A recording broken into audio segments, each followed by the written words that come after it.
граѓаните кои гласаа јасно ја изразија својата волја, а гласањето помина во мирна атмосфера, со понизок одзив од вообичаеното и со помали технички проблеми и нерегуларности на кои институциите соодветно реагираа. Кон крајот на денот, на мал број гласачки места, забележани беа тензии и одредени действија кои не може да се окарактеризираат како систематски, туку како изолирани и поради тоа немаат влијание врз резултатот од гласањето. Во текот на денот, наблюдувачите на МОСТ во неколку наврати јавија за случаи на пропаганден материјал пред гласачките места. Во најголем дел од случаите, по интервенција на полицијата и институциите, материјалот беше отстранет.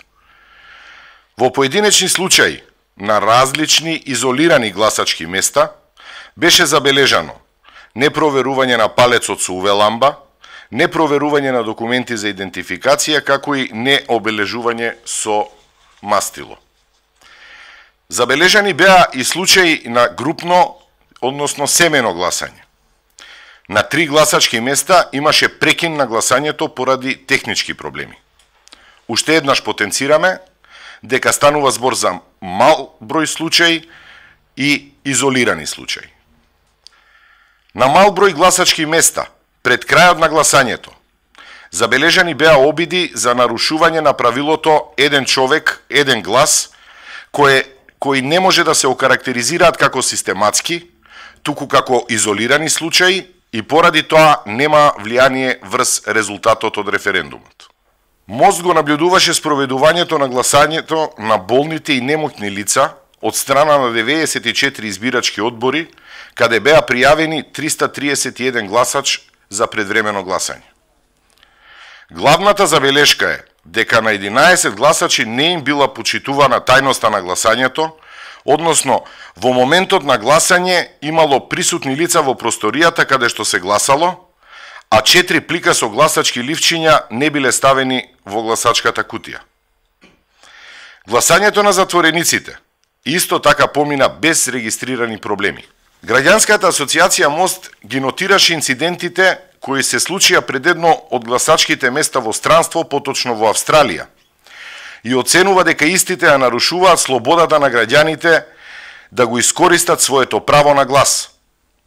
Снимањето на лицата кои сакаа да гласаат од страна на приврзаниците на движењето Бојкотирам, јавното етикетирање и говорот на омраза, што беше користен во овие случаи, негативно влијаја на атмосферата пред денот на гласањето и во Република Македонија.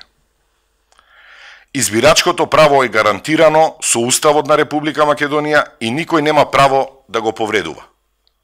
Во врска со избирачкиот список, бројот на гласачи кои не можеа да се пронајдат во избирачкиот список не влијаеше на излезноста, но ваквата појава која беше присутна на повеќе гласачки места низ државата, остава можност за сомнеш во веродостојноста на податоците во избирачкиот список. Како резултат на ова, овие граѓани не можеа да го остварат своето гласачко право. Неможноста да го остварат своето право на глас покрај пропустите во избирачкиот список, во изолирани случаи, беше резултат и на несоодветната проверка на податоците во изводот од избирачкиот список од страна на дел од членовите во избирачките одбори. МОСТ уште еднаш апелира до институциите во најскоро време да ги отстранат долгогодишните системски проблеми во водењето и ажурирањето на избирачкиот список. Се додека неажурираноста на избирачкиот список се злоупотребува од политичките партии и не се пристапува кон сериозно и консензуално решавање на овој проблем, избирачкиот список ќе продолжи да биде фактор на недоверба во изборните процеси.